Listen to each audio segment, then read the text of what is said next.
ये हिंदुस्तानी नारियों का इतिहास है सज्जनों, जो विपरीत से विपरीत परिस्थिति में भी घबराती नहीं है, दुखों का चाहे पहाड़ टूट पड़े। मत रो मत रो मत रो मत रो मत रो आज राज के, सुन लो बात हमारी, जो दुख से घबरा जाए वो नहीं हिंद की नारी। जो दुखों से घबरा जाए वो हिंदुस्तान की नारी ही नहीं है। ऐसी सहनशीलता होती है यहाँ की नारियों। तुलसी इस संसार में भांति भांति के लोग, और सबसे हिल मिल चालिए नदी नाव संजोग। दुख को ही सुख माना समय समझकर, और मीरा ने विष पिया अमृत समझकर। संसार में उन्हीं लोगों का नाम होता है जो दुखों से घबराता नहीं है। सुख दुख तो संसार की एक धूप और छांव के समान है, इसलिए दुखों से घबराना नहीं। मीरा जितना तो दुख अपने जीवन में है ही नहीं। कितना कष्ट दिया गया था, उनके परिवार वाले दुश्मन हो गए थे, लेकिन लगन नहीं छोड़ी। ऐसी लागी लगन, मीरा हो गई मगन। लगन की बात है सजनों। भगवान कहते हैं भूखे मारो और भूखे सुवाणो। है? एक समय यदि भोजन नहीं मिलता ना तो व्यक्ति विचलित हो जाता है। अन्यू नाचर, अन्यू कूदर, अन्यू करे सब लटर का, और एक दिन अन्यू नहीं बोले तो भूल जाए सब मटर का। ये अन्नी दौड़ता है, अन्नी खाते हैं, अन्नी। एक समय भोजन नहीं मिलता। भगवान कहते हैं भूखे मारो और भूखे सुवाणो, और तन की पाड़ू छाल। बोले इतनी क्या सहन शक्ति तेरे में? भूखे मारो और भूखे सुवाणु, तन की पाड़ू छाल। बोले पछ करूं मैं न्याल।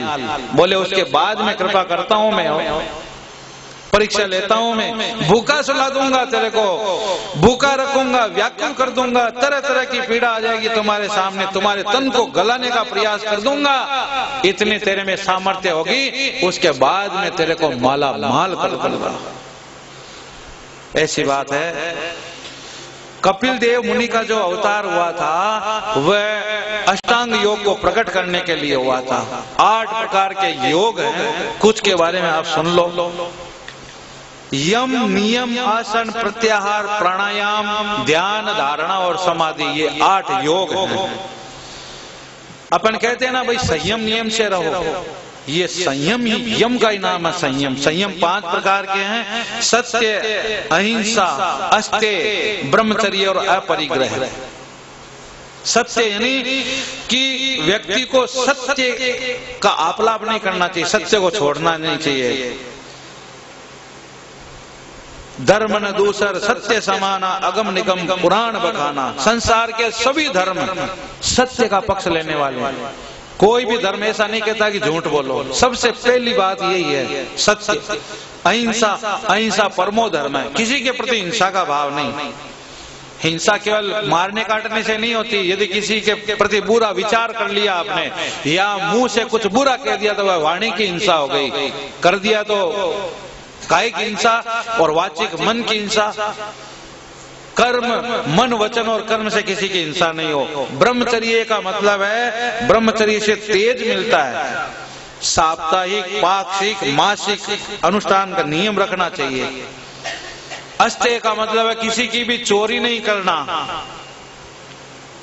विदुर नीति के अंदर एक जगह आया कि जो चोर व्यक्ति होता है उसको रात में नींद नहीं आती। अस्तेय का मतलब किसी की भी चोरी नहीं करना। ये 8 प्रकार के योग है, उसमें से यम सुन रहे हैं आप। किनको कहा गया? संयम। 5वां है अपरिग्रह, ज्यादा संग्रह नहीं करना हो। कहते हैं आनंद मंगल परम सुखी, और ज्यादा लक्ष्मी माँ दुखी है। धन उतना ही कमाइए जामे कुटुंब समाज, मैं भी भूखा ना रहूं और साधु भी भूखा ना जाए। ज्यादा संग्रह करोगे तो फिर उसकी सुरक्षा कैसे करें, ये एक दूसरी तकलीफ खड़ी हो जाएगी। कहाँ गड़ाए, कहाँ दावे, सेल टैक्स वाले आ जाएंगे, इनकम टैक्स वाले आ जाएंगे, कोई चोर उचक्का नहीं ले जा। इसलिए आनंद मंगल परम सुखी, ज्यादा परिग्रह नहीं करना। लेकिन देखा गया है इन माता बहनों के 100-100, 150-150, 200 साड़ियां रहती है, और फिर भी साड़ी की फरमाइश तो बंद होते ही नहीं हो। कहीं जाती है तो 2-2, 3-3 अटैच या पेटियां तो केवल श्रृंगार की रहती हैं। अरे दिन भर उनको पैरने में, रोड़ने में, सावटने में समय पूरा हो जाएगा तो फिर कब भजन होगा बताओ? यहाँ भजन करने के लिए आए हैं या संसार में फंसने के लिए आए हैं? बताओ, उद्धार करने के लिए आए हैं या फंसने के लिए आए हैं? ज्यादा संग्रह नहीं होना, जितना कहते हैं कि सिर छपाए जो छप्पर। एक मकान बोले छोटा है, 2 बना लिए, 2 बिल्डिंग ले ली, 3 फ्लैट ले लिए, 4 ले लिए, बोले अब तो पूरी बिल्डिंग हो जाए, फिर पूरा मोहल्ला ही हो जाए। यानी अंत नहीं है इसका। इसको कहते हैं इच्छा, इसको कहते हैं चाह। चाह पैसे से आने में आने लगी, चाह आने से रुपये में जाने लगी, चाह रुपये से सैकड़ों बनाने लगी, चाह सैकड़ों से हजारों में जाने लगी, चाह हजारों से लाखों बनाने लगी, और लाखों से करोड़ों में जाने लगी, और करोड़ों से बंगले बनाने लगी, और बंगलों में कारें घुमाने लगी। और क्या होता? पैसा होता था, यही होता था। लेकिन चाह खत्म नहीं होती है, कहाँ आने से चालू हुई, कहाँ तक पहुंच गई? करोड़ों तक। चाह आने से पैसे में जाने लगी, पैसे से रुपया बनाने लगी, रुपये से सैकड़ों में जाने लगी, सैकड़ों से हजारों गिनाने लगी, हजारों से लाखों में जाने लगी, और लाखों से करोड़ों बनाने लगी, और करोड़ों से बंगले बनाने लगी, और बंगलों में कारें घुमाने लगी, और कारों से होटल को जाने लगी, और होटल में बोतल खुलाने लगी। गोविंद भगवान यह होता फिर इसे एंड। इसलिए सीमित रखो, अपनी आवश्यकताओं को सीमित करो। यदि सुखी होना है तो आपको तृष्णा बढ़ती नहीं है, घटती नहीं है, बढ़ती जाती है। इसलिए प्रत्याहार सजनों, यम नियम आसन प्राणायाम प्रत्याहार ध्यान धारणा समाधि, कुछ के बारे में ज्यादा बता नहीं पाऊंगा, आपको समय की सीमा है। ब्रह्मचर्य अस्ते अपरिग्रह, ज्यादा संग्रह नहीं करना हो। लोग सोचते हैं कि ज्यादा इकट्ठा कर लेंगे तो ज्यादा सुखी हो जाएंगे, लेकिन ये भूल है उनकी हो। पहले तो पैसा नहीं होता तो दुखी होता है व्यक्ति, और किसी तरह परिश्रम करके उसको कमाता है तो ज्यादा हो जाता तो सोचता अब इसको कहाँ गढ़ाऊं, कौन से बैंक में अकाउंट खुलाऊं, कोई सेल टैक्स वाले नहीं आ जाए, इनकम टैक्स वाले, यानी दुख लगा हुआ, फिर भी संतोष नहीं है, सुखी कहाँ हुआ वो। और भगवान नहीं करे मेहनत से कमाया हुआ धन एकाएक कोई रेड वाले ले जाए, छापे वाले ले जाए, या चोर चका उठा ले जाए, फिर तो जन्म भर दुख हो जाता है। फिर नहीं मरता तो मर जाता है आदमी, फिर आत्महत्या करके कहाँ सुख बताओ आप। इसलिए ज्यादा परिग्रह नहीं करना हो। संयम और नियम, नियम किनके हैं? भोजन के, नींद के और आहार विहार के, 3 के नियम होने चाहिए। भोजन बोले महाजन डूब्यो काली धार और ब्राह्मण डूब्यो मीठी धार। ब्राह्मण को यदि मीठा मिल जाता है ना तो डूब जाता है फिर, और महाजन जो होता है ना ब्याज के चक्कर में डूब जाता है। एक डोकरी थी, वृद्ध महिला महाजनों की। एक व्यक्ति आया, क्यों माता जी मेरे को 100 रुपए की जरूरत है, ऐसा करो मैं आपको 5 रुपए सैकड़ा का ब्याज देता हूँ। 5 रुपए सैकड़ा बहुत होता है, सरकारी ब्याज ही 1 रुपए, 1.5 रुपए, 1.25 रुपए चलता। 5 रुपए के चक्कर में डोकरी ने 100 रुपए दे दिए। बोले लो 5 रुपए पहले देता हूँ मैं आपको, और 5 का नोट पहले दे दिया। बोले ये ब्याज लो और 100 का नोट मेरे को दो। 100 रुपए ले गया। अब तो दूसरे दिन वापस आया, माई मेरे को तो बहुत सख्त आवश्यकता है रुपयों की, ऐसा कर मेरे को 5 रुपए दे दे ब्याज के ऊपर। 5 रुपए सैकड़े का ब्याज इसी पे दे रहा हूँ, और 5 रुपए सैकड़े के हिसाब से उसको पावली दी थी, चारानी, चवन्नी। 5 रुपए पर 5 रुपए सैकड़े से चवन्नी होती है। तो कितने रुपए ले गया वह? 100 रुपए पहले ले गया, तो 5 रुपए दे के गया, यानी 95 रुपए छोड़ के गया। अब 5 रुपए भी ले गया, और क्या छोड़ा? केवल पावली, चवन्नी रही उसके पास। 99 रुपए 75 पैसे तो उसके पास हो गए ना। अब तो आया ही नहीं वो भाया जो रुपए लेके गया था। अब वो डोकरी रोज जावे उसके, कभी तो वो नहीं मिले, चक्कर लगाते लगाते परेशान हो गई। एक दिन मिला तो रास्ते में ही पकड़ लिया, भैया मेरा हिसाब कर, तो आ ही नहीं रहा, दर्शन ही नहीं दे रहा है। तो उसने क्या कहा? बोले 100 को ले गया पंजा, 100 के नोट को तो 5 रुपए ले गए, 100 को ले गया पंजा और पंजे को ले गई पाव। अब डोकरी रोज आओ और जाओ। गोविंद भगवान की इसलिए कहा है कि बाणियों डूबियो काली धार, यानी ब्याज के चक्कर में बढ़िया खराब हो जाता है, और ब्राह्मण डूबियो मीठी धार, ब्राह्मण को यदि मीठा मिल जाए तो डूब जाता है। मथुरा के 24 लोगों का एक किस्सा है। पंडित जी भोजन करने के लिए गए थे कहीं पर, और पूर्ण रूप से जब तृप्ति हो गई तो हाथ धोने वाले ही थे। इतने में शेर जी ने कहा, पंडित जी एक लड्डू और खाओ तो 10 रुपए। पंडित जी ने कहा रख दो। हाँ? रखवा लिया लड्डू और खा गए। भूख नहीं है लेकिन नोट दिख रहा ना। कहते हैं कि शीरो खाता दांत घसे तो घसवा दे, और पैसों आता लोग हंसे तो हंसवा दे। पैसा आ रहा है घसने दो, दुनिया को क्या है। रखवा लिया लड्डू। अब की बार 20 का नोट दिखाया शेर जी ने, बोले अब एक और लो तो 20 रुपए। बोले रखो, खा गए वो भी।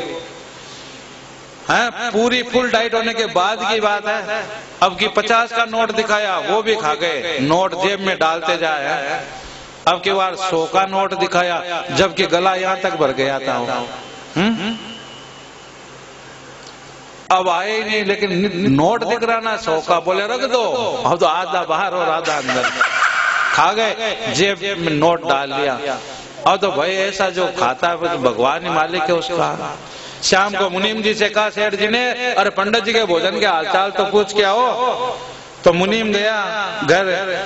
बोले पंडित जी के भोजन के क्या हालचाल? बोले पंडित जी को तो ले गए अस्पताल। बोले सेठ जी के यहाँ से बाईपास ही अस्पताल गए, घर आए नहीं। बोले हाँ गए, वो सीधे अस्पताल गए मुनीम जी हालचाल पूछने। जाके कहा रे पंडित जी के भोजन के क्या ठाट बाट? बोले पंडित जी को तो ले गए शमशान घाट। हैं? इसलिए इतना मत खाओ कि भोजन तुम्हारे को खा जाए। ब्राह्मणों का तो केवल नाम ही है, ये भोजन अपन सभी का दुश्मन है। कैसे होता है?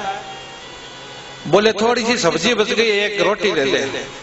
अब रोटी बच जाती है, बोले थोड़ी सी रोटी बच गई, थोड़ी सब्जी दे दे। सब्जी बच गई, रोटी दे दे, रोटी बच गई, सब्जी दे दे। इस तरह ज्यादा हो जाती है ना। इसलिए कहा है कि बोलो चालो बको मत, हर घूमो फिरो थको मत, देखो भालो तको मत, और खाओ पियो छको मत। खाओ लेकिन ऐसे छक्के नहीं खाना कि वो भोजन तुम्हारे कोई जीम जाए। एक तो भोजन का नियम होना चाहिए, जितनी भूख है उससे एक रोटी कम खाओ आप। जो व्यक्ति अन्न कम खाता है उसकी आयु लंबी होती है। नियम बनाओ अपने जीवन में। यदि भगवान की ओर बढ़ना है तो आपको ये पहली सीढ़ी है। जिसका भोजन पे नियंत्रण नहीं है वो क्या भजन करेगा? सबसे पहली बात यही है। नींद व्यवस्थित होनी चाहिए व्यक्ति की। रात को 10 बजते बजते 11 बजते बजते सो जाना चाहिए, और 4 बजते बजते 5 बजते बजते उठ जाना चाहिए। 6 घंटे की नींद बहुत होती है। जिसकी नींद व्यवस्थित नहीं होती है वह व्यक्ति भजन नहीं कर सकता। तीसरी बात है युक्ताहार विहार से, मेहनत करना चाहिए। इस शरीर से शारीरिक परिश्रम भी कुछ होना चाहिए, नहीं तो क्या फिर बीमारियां घेर लेती है आके। अरे व्यायाम नहीं हो सके तो 2-3 किलोमीटर घूमने की आदत रखें। उससे क्या होता है, शरीर में जो ब्लड सर्कुलेशन सही रहता है, उसका शरीर स्वस्थ रहता है। ये हुए यम और नियम। आसन का मतलब है बैठक से, यानी बैठक मजबूत होनी चाहिए। बाबू लोग 3 घंटा गिद्दी पे बैठते हैं तो बड़ा व्यापार डील कर लेते हैं। ड्राइवर गाड़ी में बैठता है तो 3 घंटे के अंदर 150 किलोमीटर 200 किलोमीटर पहुंचा देता। आप माताएं बहनें रसोई के अंदर 3 घंटे बैठ जाए तो कितने ही आटे की पूड़ियां बेल देती है, कितनी सब्जी बना देती है। बैठक से काम सिद्ध होता है, घूमने फिरने से नहीं होता काम सिद्ध। आप बैठते हो तो 3 घंटा सुन लेते हैं, हम बैठते तो 3 घंटा सुना देते हैं। आसन का मतलब है कि बैठक मजबूत होनी चाहिए व्यक्ति की, पक्का होना चाहिए बैठक का। ऐसे नहीं 5 मिनट बैठे और उठ गए तो उच्चाटन होने लग गया। एक आसन का मतलब है ये जो योग के 84 आसन है, गरुड़ासन है, पद्मासन है, हलासन है, इससे शरीर स्वस्थ रहता है। चौथी बात है प्राणायाम। प्राणायाम का मतलब है श्वास को खींचना, रोकना और निकालना, यानी श्वास से तो बराबर है 21,600 श्वास यदि रोजाना आ रही है तो वो निश्चित है। अब जितना आप रोक लोगे उतनी आयु बढ़ जाएगी। सांस को रोकना, खींचना, रोकना और निकालना, रेचक है, कुंभक है, पूरक है, ऐसे अनुलोम और विलोम है। प्राणायाम से क्या होता है, चित्त शुद्ध हो जाता है, इधर उधर चित्त भटकता है वो व्यवस्थित हो जाता है, चित्त का इधर उधर भटकना बंद हो जाता है, प्राणायाम करने से ध्यान लग जाता है। प्रत्याहार का मतलब है इंद्रियों को अपने विषयों से समेटना, जैसे कछुआ खतरा भांपते अपने अंगों को समेट लेता है, फिर उसके ऊपर से चाहे गाड़ी भी निकाल दो ना तो कुछ नहीं बिगड़ता। ऐसे ही ये इंद्रियां संसार के विषयों में दौड़ रही है, उन विषयों से इन इंद्रियों को समेटना ही प्रत्याहार कहलाता है। उसके बाद धारणा। धारणा किसकी? अपने इष्ट की। जो भी इष्ट है आपका उसकी धारणा करो कि वो कैसे, उनका स्वरूप कैसा है, फिर ध्यान करना चाहिए अपने इष्ट का। मोर मुकुट कटि कांचनी उर वैजंती माल, यो बालक मोरे मन बसो सदा बिहारी लाल। इस तरह ध्यान किया जाता है तो योग के ये जो 7 साधन हो जाते हैं तो ध्यान से फिर समाधि लग जाती है, यानी साधन साध्य और साधक एक हो जाता है। श्री कपिल देव जी माता देवहूति से कह रहे हैं, हे माँ, ये जीव बलवान काल के पराक्रम को नहीं जानकर अनेक योनियों में भ्रमण करता रहता है, अपने बंधु बांधवों में आसक्त होकर इन्हीं के लिए तरह तरह के पाप करता रहता है, और कुटुंब के भरण पोषण में जब भी असमर्थ हो जाता है तो वो ही स्त्री और पुरुष उसका पहले के समान आदर नहीं करते हैं। जैसे कंजूस किसान होता है ना, बैल जब बूढ़ा हो जाता है ना उसको छोड़ देते हैं, फिर चारा भी नहीं डालते हैं उसको। कि दादाजी पहले तो सोते थे ओरे के अंदर। ओरा किसको कहा है? घर के अंदर सबसे पीछे पीछे जो कमरा है, और ओरे से आए साल के अंदर, और साल से आए चौक के अंदर, और चौक से गए चबूतरे के ऊपर, यानी कि अब उधर पहुंचाने की तैयारी है। वृद्ध हो जाता है व्यक्ति, असमर्थ हो जाता है तो घर के लोग फिर तिरस्कार करने लग जाते हैं। ये सब माया पैसों की है सज्जनों। जब तक पैसा कमाता ना व्यक्ति तब तक इज्जत करता है इस जीव की, फिर भी समझते नहीं है। मात कहे मेरा पूत सपूत है, बहन कहे मेरा सुंदर भैया, पत्नी कहे मेरे प्राण प्रिय स्वर जा पर लेती में रोज भलैया। माँ भी 4 बेटे हैं तो जो सबसे ज्यादा कमाता है ना उसको ज्यादा घी चौपड़ती है रोटी के। 2-3 तरह की सब्जियां, सलाद अलग है, रायता अलग है, खट्टा मीठा अलग है। और जो अनकमाऊ होता ना बोले डाल दो इसको लुका सुखा। क्या लेके आता है घर के अंदर? कोई पोटली लेके आता है धन की? जब पैरों पे खड़ा होगा तो अपने आप समझ जाएगा, विवाह कर दो इसका नहीं है तो।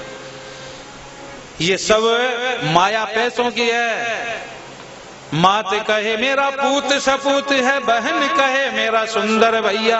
बहन भी 4 भाई है तो राखी के बांधने पर जो सबसे ज्यादा उसको दक्षिणा देते हैं ना, चेन देते हैं, अंगूठी देते हैं, या 1000-2000 रुपया देते हैं तो उसकी कदर ज्यादा करती है। बोले वो बहुत अच्छा है मेरा भाई। क्यों? क्योंकि वो ज्यादा दे रहा है ना। और जो गरीब होता है छोटा तो उसकी वो बोले उसकी रहने दो जी, ठीक है जी, राम जी महाराज कर पाऊं सब ठीक ही है।